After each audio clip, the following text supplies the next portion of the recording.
Hey, good morning, Matt. 2:30 p.m. tomorrow before the LSU Texas A&M game. As those tailgating festivities are continuing on, there are going to be traffic route changes. There are going to be changes to if you're driving into campus. You won't be able to take your car through there unless you have a parking pass. We're going to display those routes on your screen here momentarily. I have Elgene McNeely here with the Baton Rouge Police Department, BRPD, as well as LSU PD State Police. They're going to be here to be monitoring all of this going on. Elgene, I think we can start right off the top. Why are we doing this? I know there was an announcement by Governor Landry, but why are all these changes needing to be implemented?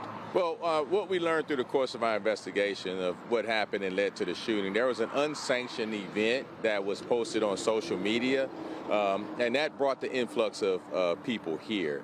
So when we learned of it through LSU, we were able to go and shut that event down. And as the people were migrating in that area, and we were pushing folks out of that immediate area, that's when the shooting occurred. So what we're doing now and pushing forward, we have additional officers here. We're more sensitive to it, and we're going to make sure that if we see any large gathering like that, we'll be Johnny on the spot and make sure that we deal with it accordingly.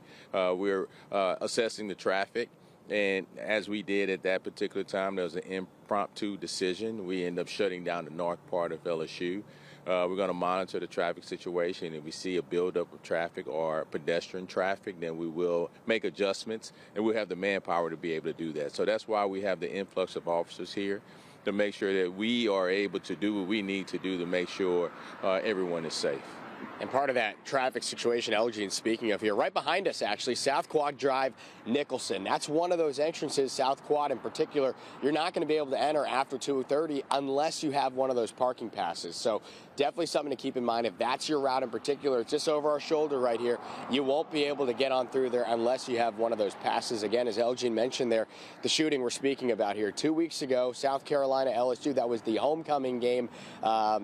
Fans may have gotten a push alert from WAFB, from different outlets about that shooting taking place during the football game. So all 102,000 right here in Tiger Stadium across the way learning about that while they were enjoying the game festivities going on inside. So as a result, this happening here with those adjustments to the traffic patterns starting again at 2:30 tomorrow. We're going to continue this conversation into your next half hour.